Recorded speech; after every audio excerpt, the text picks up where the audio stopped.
పేరేంటనా? ద్వారకనాథ్. బాగున్నారా? నమస్కారం. బాగున్నారా? పేరేంటమ్మా? దమ్మా. నాన్నగారు, బ్రాహ్మణి మేడం, పిల్లలంతా బాగున్నారు. మావాడు రౌడీ అయిపోతున్నాడు అదే మొన్న రోజు రోజుకి. ఇప్పుడు ఇంత వచ్చేసాడు హైట్. బాగున్నారా? ఎన్ని ఎకరాలు? 7 ఎకరాలన్నా. 7 మొత్తం 7 ఎకరాలన్నా. 7 అన్న ఒకటి చిన్న చెప్పానన్నా. ఫస్ట్ ఇక్కడ ఒకసారి గమనించానన్నా, పిచ్చుకో గూడు ఉంది. ఒకటి సింపుల్ లాజిక్ అది. మనము ఇదో ఇటువైపు ఉంది చూసాను. సింపుల్ లాజిక్ ఏంటి? రసాయనాలు వాడితే పిచ్చుకో గూడు పెట్టదు, ఆ ఘాటుకు చనిపోతుంది, వెళ్ళిపోతుంది. ఎక్కడైతే ఈ పిచ్చుకో గూడు అంటే మనకు సింపుల్ ఆర్గానిక్, మాక్సిమం రసాయనం ఏ పంట కూడా ఉండదు. మనకి ఎక్కడ ఆంధ్రవేలు ఎక్కడ చూస్తే గుట్టలు కొండల్లో ఉంటాయి తప్ప ఇటువైపు ఎక్కడ ఉండవు. నేను ఆర్గానిక్ కాబట్టి నాకు ఆ అవకాశం దొరికింది దేవుని వల్ల. పక్షులకు ఏదో నేను కోవిడ్ అప్పుడు మారావు. కోవిడ్ అప్పటి నుంచి మారా. ఆలోచన ఎక్కడ వచ్చింది ఆర్గానిక్ లోకి వెళ్దామని? నేను స్టేజ్ దగ్గర లక్ష్మీనారాయణ అడిగిన 70 ఏళ్ళ వయసు ఒక రైతు. ఆ రైతు నా ఇంటి అమ్మడి వస్తూ పోతుంది. ఆయన నాకు ఫ్రీగా ఫ్రూట్స్ అన్ని తెచ్చేసి ఇచ్చేవాడు. అడగకపోయినా ఫ్రీగా ఇస్తాడు. అన్నా ఈ కొత్తిమీర ఇది తిను. తర్వాత దానిమ్మ కూడా ఇచ్చాడు. ఒకసారి 1 కిలోన్నర టమోటా ఇచ్చాడు. టమోటా ఇచ్చి నువ్వు తినాకు, పక్కన ఎత్తుపెట్టు, నేను డైలీ నిన్ను కలుస్తాను. 12 రోజులు, అసలు మీరు నమ్మరు, 12 రోజులు చెడిపోనే లేదు. బయటే పెట్టి ఫ్రిడ్జ్ లో పెట్టద్దు సలహా ఇచ్చాను నాకు పెద్ద. 12 రోజుల తర్వాత చిక్కిపోవడం అంటారంటే మన రాయలసీమ పాసిపోకుండా చిక్కిపోవడం మొదలుపెట్టి. మామూలుగా మనము బయట మార్కెట్ లో తెచ్చుకుంటే కూడా అంత ఉండదు. 5 రోజులకు మనం ఏదైతే పెట్టి షేడ్ ఉందో అది ఆటోమేటిక్ గా బయటికి ఎక్స్పోజ్ అవుతుంది. సో అప్పుడు నాకు కొంచెం దాని మీద అవగాహన పెరిగింది.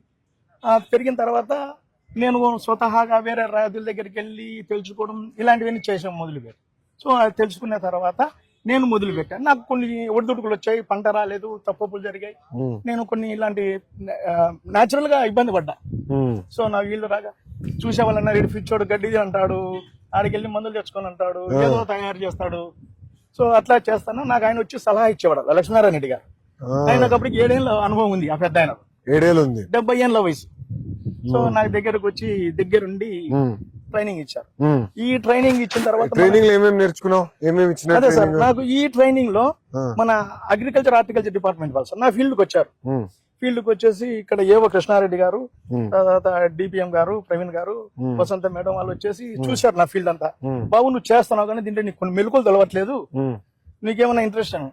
నేను వెతికేది వాటి కోసమే. రండి వెళ్దామంటే సార్ నాకు తిరుపతి తీసుకెళ్లారు. టోటల్ అకామిడేషన్, ఫుడ్, బస్ వేతో సార్ ట్రైనింగ్ అక్కడ ఇచ్చారా? అనంతపురం ఇచ్చారు సార్. మార్కెటింగ్ మీద ఇచ్చారు ఇక్కడ. అక్కడ ప్రకృతి వ్యవసాయం మీద ఇచ్చారు. తర్వాత ప్రకృతి వ్యవసాయం ఎక్కడ ఇచ్చారు ట్రైనింగ్? తిరుపతి సార్, కేవీతో. సో వాళ్ళు ఇచ్చినప్పుడు నాకు వీటిని నేర్పించారు సార్. నేను మళ్ళీ పొలంలో వాడేది ఇవే సార్. సో ఇవే వచ్చేసి ట్రైకోవిరిడి సార్, ఇది వచ్చి సూడోమోనాస్ సార్. ఈ సూడోమోనాస్ ట్రైకోవిరిడి ఏం చేస్తుందంటే ఏదైతే మనకు వేరు లోపల కంటికి కనబడిన నిమ్టోర్స్, శిలీంధ్ర ఉంటాయి, ఆ శిలీంధ్ర నాశనికి 2 పనికి వస్తాయి సార్. సో ఇది వచ్చేసి మన ఆవుతోటి, నాటు ఆవుతోటి మజ్జిగ తయారు చేసి, మజ్జిగలో 20 గ్రాములు ఇంగువ, 50 గ్రాములు పసుపు చేసి ఫర్మెంటేషన్ చేసిన మనకు. ఎన్ని రోజులు పడుతుంది ఫర్మెంటేషన్ సార్? 1 వీక్ తర్వాత యూటిలైజ్ చేసుకో. వారంలో ఫర్మెంటేషన్. ఆ తర్వాత ఏమైతే మజ్జిగ, పసుపు, ఇంకా ఇంగువలు కూడా మనం తినే ఇంగువ కాకుండా అగ్రికల్చర్ ఇంగువ వేరే ఉంటుంది సార్. సో అది చేసి ఫర్మెంటేషన్ చేస్తే మనకు వచ్చేసి ఆకు గ్రీనిస్ వస్తుంది కదా సార్. అట్లా గ్రీనిస్ రావడానికి పైన ఈ వీటికి ప్లాస్టిక్ తెగులు అంటారు, అదే మిరపకందుకు ఇట్లా కిందికి వెళ్ళిపోయి ఉంటాయి. సో వాటికి మంచిగా పనిచేస్తుంది అన్నట్లు. సో అట్లనే ఇది వచ్చేసి ఆముదం గింజలు ఉన్నాయి కదా, ఆముదం గింజలు, వేప గింజలు, కానుగ గింజలు, సీతాఫలం గింజలు సీడు, అది ఇండస్ట్రీలో దొరుకుతుంది. కేజీ 2 కేజీలు ఇవ్వడం. వాళ్ళు వచ్చేసి మినిమం 50 కేజీలు బస్తా తీసుకోవాలి. సో అవన్నీ తయారు చేసి వాటిని మళ్ళీ ఫర్మెంటేషన్ చేస్తారు. పర్మిషన్ చేస్తే సార్ ఇక్కడ మన ఇంకోటి 10 ఎకరాల్లో ఒకటి అటువైపు. అది వచ్చేసి అంటే మన RYSS విజయ్ సార్ గారు లాస్ట్ వీక్ నా పొలంకి వచ్చేళ్ళారు. విజయ్ గారు వచ్చారా సార్ లాస్ట్ వీక్? సార్ ఆయన నాకు దేవుడు సార్. ఆయన భలే చేస్తాడు సార్. ఆ ఓపిక మెచ్చుకో సార్. పర్సన్ సార్ నాకు ₹1,00,000 డబ్బులు ఇచ్చారు సార్. తర్వాత సార్ నాకు ఇక్కడ మా డిస్ట్రిక్ట్ సంబంధించి పేస్ట్ ఫ్లో మిషన్ సార్. ఇప్పుడు నేను పంట పండించా, PMDC నిజమా అబద్ధం అని తెలుసా నాకు ఒక మిషన్ ఇచ్చారు సార్ తను. 32 రకాల సార్ ఇవి వచ్చేసి సీడ్స్ సార్. 32 రకాల సీడ్ ఉంటుంది సార్. ఈ 32 రకాల సీడ్ వచ్చేసి జీవ వైవిధ్య గింజలు. అంటే ఒకదానికి ఒకటి అనుసంధానం, అంటే కింద ఏరు. ఇప్పుడు మనం మొత్తము ఈ క్రాప్ వేసాం అనుకోండి, వీటికి అన్నిటికీ ఒకటే ఫుడ్ కావాలి. ఫుడ్ లేక రెండు ఫైట్ చేస్తాయి. ఇది మనం ఇచ్చామనుకోండి, ఫుడ్ బైబర్కేషన్ చేస్తాయి. సో ఒకటి ఇప్పుడు మనకి ఎక్కడ తయారు చేశారు ఇది? సార్ నేను మన రైతులు, నాకు ఒక BRC సెంటర్ ఉంది sir, bio research centre NMN. నేను అందరికి ఇన్పుట్స్ ఇస్తాను సార్ రైతులకు. దాదాపు నాకు నేర్పిస్తున్నారు, ట్రైనింగ్ కూడా ఇస్తాను. నాకు అక్కడ ట్రైనింగ్ సెంటర్ ఉందండి. కషాయాలన్నీ అందరికి పంపిస్తాం సార్. అవునా? మీరే పంపిస్తారా? తయారు చేసాము, ఓన్ గా చేస్తాం. ఓన్ గా చేస్తాం. మిషన్ ఉంది మన దగ్గర. నాకు వీటికి లైసెన్స్ అవసరం లేదు, అగ్రికల్చర్ కాబట్టి నాకు ఒక ప్లస్. అది చెప్తాను కదా సార్, 1,00,000 రూపాయలు ఇచ్చారు సార్.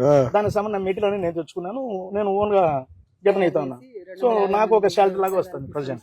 ఆవులున్నాయా సార్? ఆవులు ఉన్నా సార్, నాటావు ఉన్నా సార్. నాటావా? నాకు నాటావు ఒకటి ఉంది సార్, పొలానికి సరిపోతుంది.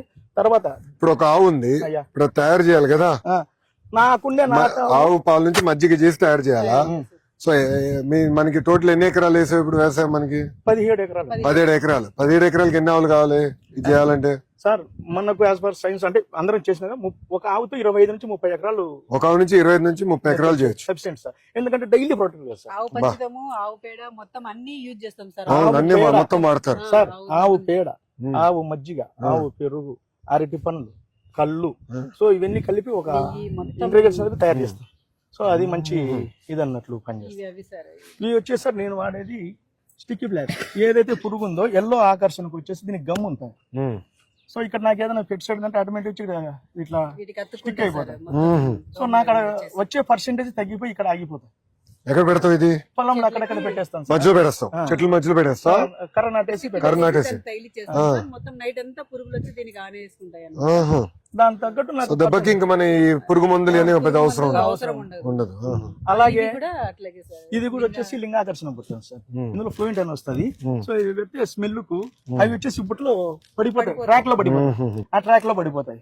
సో అట్లా తర్వాత నాకు సోలార్ ట్రాప్ కూడా ఉన్నాయి. Solar traps night time solar వల్ల లైట్ వెలుగుద్ది, అందులో కాస్త పచ్చి ఆముదం వేస్తా. సో వచ్చే ఏదైతే పెస్ట్ డిసీజ్ ఉన్నాయో ఆ దోమలు ఈగలు వచ్చేసి దాన్ని నిండిపోతుంది మార్నింగ్ కల్లా. ఫ్యామిలీ సింపుల్ సార్, అంటే నేను చేసేది వాటిలో. అది ఎక్కడుంది సోలార్ ట్రాప్? అటువైపు పైన ఉంది సార్. తర్వాత ఈ నాకు వచ్చి ఆమ్లా కూడా చెట్లు ఉన్నాయి. ఈ సంవత్సరం కొంచెం ధరలు బాగున్నాయంట. బాగున్నాయి సార్, 60-65 వేలు. 65,000 వెళ్తుందా సార్? అది నాకు నాటుకోల సెట్. నాటుకోల 220 నాటుకోల ఇస్తున్నావు నాకు ఒకటి. భలేవారు సార్ నీకడ్డ. తర్వాత అసలు గొడవలని వదిలేసావు, అటు తిరుగుతున్నాయి అటు ఇటు అటు ఇటు. సార్ పైన ఉంటాయి బాతులు, సిటీ కోళ్ళు తిరుగుతుంటాయి. మాకు కలుపు పని ఉండదు కదా సార్. చూడండి మీరు ఎక్కడ అసలు కలుపు మేము మనుషులు పెట్టట్లేదు. మీరే మనుషులు పెట్టలా? అదే ఇంకా అదే మాకు అక్కడ ఏంటంటే కొన్ని గిన్నెలు వేస్తే కాళ్ళ తట్ల వేస్తే మొత్తం తినేస్తాయి. కోళ్ళు కూడా గడ్డి తినేస్తాయి సార్, నీట్ గా పెట్టేస్తాయి. సో పురుగు మందు వేయరు కనుక కోళ్ళు తినేస్తాయి. అందుకే కోళ్ళకు వాటికి మనకు ఇక్కడ సఫిషియెంట్ గా స్పేస్. మీరు ఎంతమంది అమ్మా? మీరు కుటుంబం ఎంతమంది? ఇప్పుడు ఈ భూమి పైన ఎంతమంది ఆధారపడి ఉన్నారు? అందరు ఈ భూమి పైన పనిచేస్తారా లేదా మీరిద్దరేనా? లేదు, 17 ఎకరాలు మా బ్రదర్ ఉన్నారు సార్, రమణారెడ్డి. ఆయన ఫ్యామిలీ పెద్దయినా చిన్నవాడా? నాకన్నా చిన్నవాడు. ఆయన ఫ్యామిలీ 2 పిల్లలు, మా అమ్మగారు, మేమిద్దరు, మా 2 పిల్లలు. సో ఆ 17 ఎకరాల మీద మాకు BRC సెంటర్ ఇచ్చేస్తారు. సో ఆ BRC సెంటర్ ద్వారా మాకు కొంచెం రెవెన్యూ డెవలప్ అవుతారు. నేను రైతులకు అందరికి సలహాలు ఇస్తుంటాము, మెటీరియల్ ఇది క్లాసులు కూడా ఇస్తాం. చాలా చేయాలి, గౌరవ ముఖ్యమంత్రి గారు ఆలోచన ఇది సార్. మాకు అది ఉండబట్టే మాకు ఆర్గానిక్ చేయాలి, బడ్జెట్ తగ్గింది సార్. అదే zero budget natural farming ZBNF అని చెప్తే ఎక్కలా. ఇప్పుడు అందరూ మాడుతున్నారు, ఎందుకంటే యూరియా గీరియా ఎక్కువ వాడేసి భూములంతా పాడు చేస్తున్నాం మనం కూడా. ఇది ఒకవేళ ఇమ్మీడియట్లీ రాకపోయినా మన కంట్రోల్లోకి మినిమం 4 years పడుతుంది సార్. ఈ 4 years కు ఈల్డ్ తగ్గుద్ది, కానీ పెట్టుబడి కూడా తగ్గుద్ది. అంటే మనకు యావరేజ్ గా వస్తుంది. మనం పెట్టుబడి తక్కువ పెట్టినాం, ఆదికం రాకపోయినా కంగారేం లేదు. కరెక్ట్. యూరియా పాస్పేట్ వేసి 500 వేయి పెట్టంత సిట్ లేదు. దీంట్లో కొన్ని ద్రావణాలు, మట్టి ద్రావణాలు అంటే సార్ మనకు ప్రమోట్ చేసేది ఏపీ గవర్నమెంట్ సార్ RYSSC 20 కేజీలు మట్టి సార్. అందులోనే కుంకుడుకాయ జ్యూస్ 250 గ్రాములు, 25 కేజీలు మట్టి తీసుకుని ఏమి పేస్ట్ అనేది బయటికి వెళ్ళి తెచ్చుకుంటాం. సో 20 కేజీలు తీసేసి అందులో 600 గ్రాములు పచ్చి సమరు, మనం పూసుకునేది హీట్ చేసినాక వచ్చే తేటను పోస్తాం, లేదు డైరెక్ట్ రోటావీటర్ అనేది పచ్చిది 600 గ్రాములు వేస్తాం. సో 600 గ్రాములు వేసినాక 250 గ్రాములు కుంకుడుకాయలు దంచి ఫుల్ నైట్ ఓవర్ నైట్ నానబెట్టేసి మార్నింగ్ ఫిష్ కి అది వేస్తాం సార్. 1 లీటరు మనం మాకు ఇక్కడ దొరుకుతాయి సార్ వేపకాయలు, ఈ వేప గింజలతోనే కషాయం తయారు చేస్తాం. నేను పక్కన రైతులతోటి కొంటాను సార్, నాకు 16 రూపాయల నుంచి 21 రూపాయలకు అమ్ముతారు సార్. సో అవన్నీ వాడేసి ఆ డ్రమ్ములో వేసి స్ప్రే చేస్తే మాక్సిమం పురుగులన్నీ చనిపోయి పడిపోతాయి సార్. అంటే నేను ఇన్స్టిట్యూట్కి వెళ్ళి తెలిసిన ట్యూషన్ ఏంటంటే వాటికి లివర్ ఉండదంట. లివర్లు ఈ శ్వాసకోశలు స్కిన్ నుంచి తీసుకుంటారు, ఆ శ్వాసకోశలు బంద్ అయిపోతాయి మట్టి పడడం వల్ల. ఈ సమురు తాగితే సార్ మోషన్స్ వస్తాయి. ఈ కుంకుడుకాయ వాసన వల్ల మంటలు కళ్ళు, అది ఇంకా దాన్ని హాస్పిటల్ కూడా తీసుకెళ్లారు కదా, మనమైతే మోషన్స్ వస్తే సెల్లుని తీసుకెళ్తాం. సో ఆ బేసిక్ మీద చనిపోతున్నాయి. ఎప్పుడైతే కొత్త మట్టి వస్తే ఈ కొత్త విగురులు వస్తాయి సార్, ఈ మాదిరి వస్తాయి. ఇది చూడండి, ఇదేమో బాగా ముదురుగా ఉంది, ఇది ఉంది. ఈ టైంలోనే పెస్ట్ వస్తాయి. ఈ టైంలో నేను అలర్ట్ గా ఉండాలి. ఎవ్రీ అమావాస్యకు 2 రోజుల ముందు నేను ఖచ్చితంగా వేప గింజల కషాయం స్ప్రే చేస్తాను. అమావాస్య టైంలో గుర్తు పెట్టుకున్నా, రాసుకుని పెట్టుకున్నావా, ఈ టైం ఇది చేయాలి, ఈ టైం ఇది చేయాలని రాసుకున్నా? నేర్చుకున్నప్పుడు పట్టి కొట్టి ఇచ్చుకున్నా సార్. వనభోజనాలు పెట్టి ఉంటాం సార్. అవునా సార్ మాకు ఎక్కడ చెట్టు కిందనా? 1000 మంది వస్తారు సార్, పూజ చేపిస్తాం అన్నమాట. చాలా అన్యాయం తల్లి, నాకేం భోజనం పెట్టలేదు మీరు సార్, నాకేం పెట్టలేదు సార్. ఇక్కడ నా తోటలో వాళ్ళందరి సపోర్ట్ కూడా సార్, నాకు భక్తి ఎక్కువ వస్తున్నారు సార్. ఈ మండలంలో దగ్గర 3000 మంది ఆ ఎంట్రన్స్ లో ఇంతలా ఉసిరి చెట్టు ఉంది, బ్రాహ్మణ్స్ అన్ని కులాలు వస్తారు. అక్కడ వచ్చేసి పూజలు చేస్తారు, అక్కడే వంటలు వండుకుంటారు. మాసం అంతా అయ్యప్ప పూజలన్నీ ఇక్కడే నడుస్తాయి. ఆ సౌకర్యం కూడా అన్ని కల్పించారు. సో నాకు అది కూడా వీళ్ళందరి దివ్యనలు ఉన్నట్లు సార్. సో అందరూ బాగా తిని మమ్మల్ని మంచిగా చూసుకొని వెళ్ళిపోతారు సార్. సార్ ఇది వచ్చేసి మొత్తం డ్రిప్ మొత్తం. సో ఇది వచ్చేసి మన గవర్నమెంట్ వల్ల నాకు అది చూసాను. మామిడి నమస్కారం, బాగున్నారా? బ్యాచ్ సార్, ఇది ₹10 ఇచ్చారు. సో దీనివల్ల ఆదాయం ఎంత పెరుగుతుంది నీకు ఇప్పుడు? సార్ నాకు పండుగ అనేది అసలు టచ్ చేశారు, పండుగ రాకుండా పోతా ఉంది. కొన్నిటి పెట్టే కొన్నిటికి ఎందుకు పెట్టలా సార్? అప్పుడు పిందెల్లాగా ఉన్నాయి, కొన్ని గ్రోత్ వచ్చేసాయి, అట్లా ఉన్నాయి సార్. ఇది ఒకసారి వాడగలుగుతాం, బ్యాగ్ ఎన్నిసార్లు వాడగలుగుతాం? ఒకసారి వస్తుంది. ఒకసారి సార్. ఇది వచ్చేసి మన సార్ వాళ్ళు నాకు ఇది ఇచ్చారు సార్, జిప్సమ్. ఇది కూడా నాకు బాగా సపోర్ట్ చేస్తాం సార్. జిప్సమ్ అక్కడక్కడ సౌడు భూమిలో ఇదేసి నీటి వదిలితే అది నిండిన తర్వాత ఆ జిప్సమ్ తో పాటు సున్నం ఇరిగిపోయి ఆ వేస్ట్ ఆఫ్ ఏదైతే ఉందో దాంట్లో డెడ్స్ అనేది ఫ్లో అయిపోయి బయటికి వెళ్ళిపోతుంది. నమస్కారం తల్లి, బాగున్నారా? అమ్మగారు సార్, అమ్మ బాగున్నారా?